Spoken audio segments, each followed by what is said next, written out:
The point of today's lecture is going to be talking about trade barriers and trade barriers that can stop an open market. So let's begin right away, just basically saying what a trade barrier is. A trade barrier is any law that is passed that will limit free trade.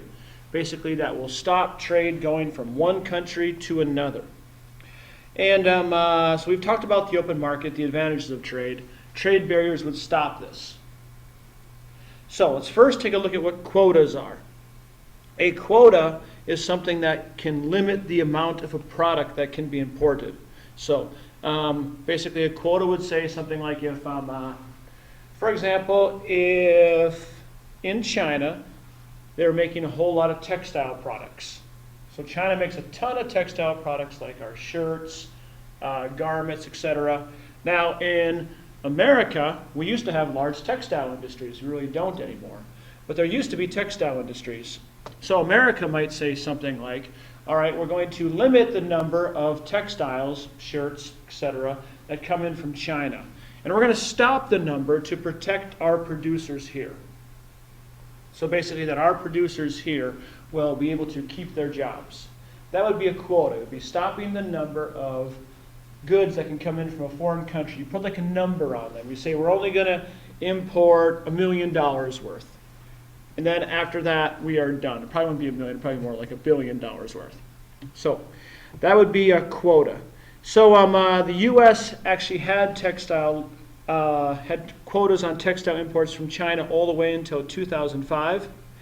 The reason why is because the Chinese could just produce them at a lower price than the Americans could, and the American businesses would go under because of that. Let's take a look at our next one, which would be called a tariff.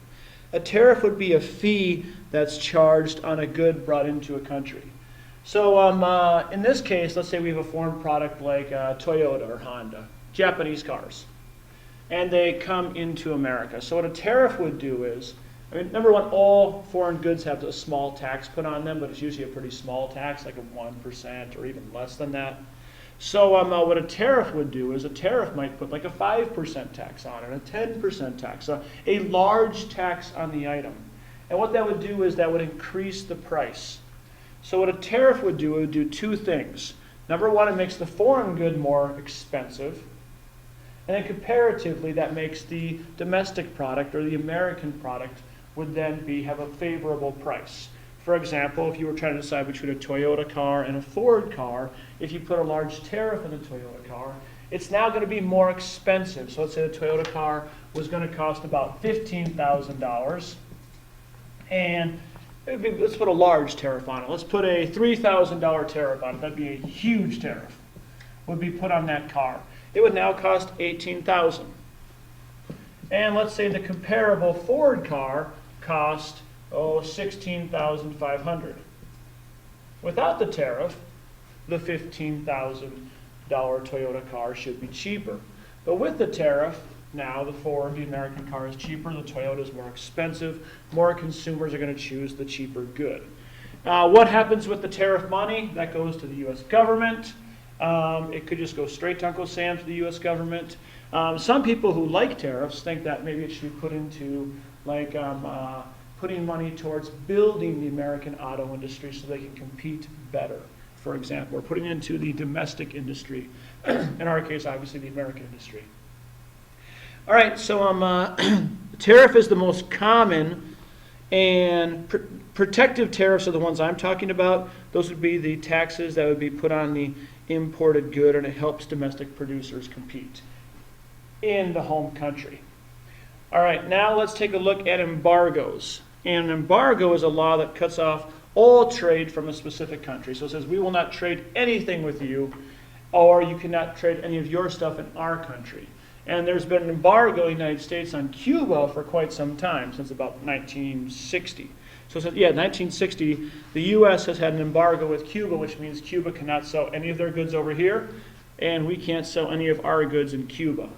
And that is more of a political thing, usually. It could be because a country is not following international law. It could be two countries have a political problem.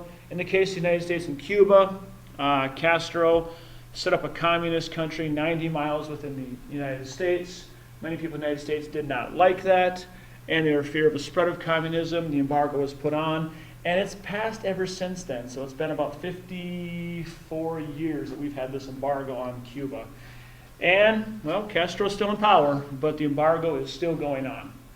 So let's move on and let's look at the impact of the trade barriers. So trade barriers, the number one thing they do is they lead to higher prices. And what happens is the foreign goods become more expensive, and that means that there's less competition. So domestic producers can actually even charge higher prices.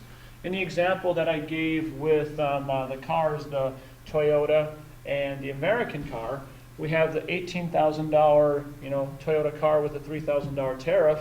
Well, maybe Ford will now charge $17,000 so they can make more profit. So domestic producers can now charge more money. And it's higher prices for everything, because when there's less competition in prices go up for everything, for everybody. This can be good for the producer, but it's not good for the consumer, because now the American consumer has to pay more money for cars. Maybe it's good for Ford. They can sell some more cars, and maybe they don't have to close a factory. But however, it's bad for the consumer. In the example of the U.S. textiles, where the U.S. textiles had a quota on Japanese goods, the U.S. textiles, they benefit, but again, the consumers have to pay more for their shirts. Also, this takes countries away from working in their true specialization.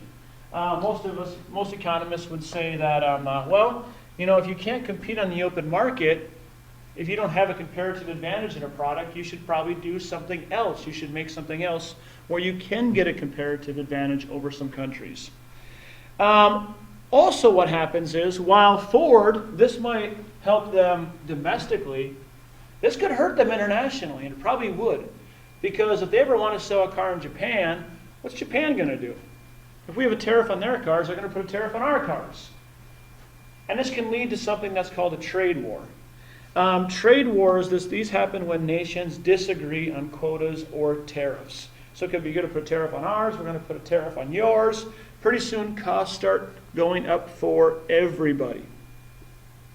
Let me give an example of a trade war. In 1999, the European Union banned United States beef because the United States was putting hormones into the cows that were producing the beef, so they banned it. Well, the U.S. responded by putting a ban on goods from Europe, from ham, onions, and other farm products. So now we were no longer trading as much in our specialization because there was now a trade war put on. So, why would anyone want these trade barriers? So when you believe in trade barriers, it's called protectionism.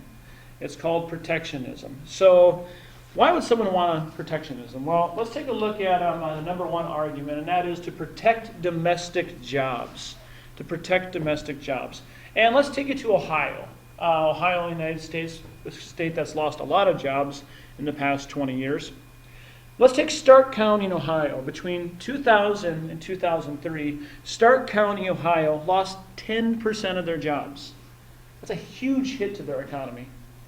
Hundreds of jobs went overseas. For example, the Hoover Vacuum Company.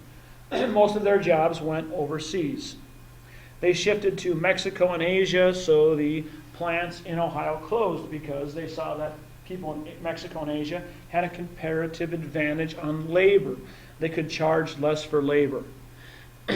Now, many people argue that these trade barriers can protect jobs. However, most economists would say that factories that are either inefficient or making a product that's more expensive, they shouldn't be propped up. They shouldn't be like, tariffs on their products. They should just be forced to compete. And if you can't compete, you shouldn't stay open. Now, many fight for trade barriers like tariffs, and I think a better argument is that if you had trade tariffs for a while, what you should probably do is educate your workers or modernize your factory with new machinery, new computers, so maybe you can produce it at a cheaper rate as a possibility. But what we've seen in history, a lot of times when a tariff gets in place, it's real hard to take it off. It's easy to have the tariff or give a subsidy to a company, but it's hard to take that away once you do that. So once you start giving a company government money, it's hard to take that away. So many people, they fight for trade tariffs because they want to increase education for the workers. We're going to go for one more argument, and this would be newly in developing countries. So some people make an argument that you need trade barriers to protect infant industries. This would assist newly developing industries so they can grow until they are ready to compete. So this would basically say we're going to keep all the foreign goods out so a new industry can make it, and then they'll grow. Let's take a country, Peru, where my wife is from. In Peru, there are still lots of Chinese products over Peru, and they come in fairly cheap. And Peruvian industries have a difficult time competing against them. So one argument could be, for maybe 5-10 years, is maybe have a quota on a number of Chinese goods that can come in until the Peruvian industries develop, and they can develop, become more efficient, produce a cheaper product, and then take it away. So they can protect these infant industries, they can grow, and then they can be able to compete. There's a counter-argument to that too, though. The counter-argument saying that that's not going to work would say if these industries are sheltered, if they're not forced to compete, they'll always need to have the supports. So once you give supports like tariffs and quotas, you're teaching them that, or to these companies, that they don't have to compete, therefore they don't compete, and they never develop into the industries that they need to become.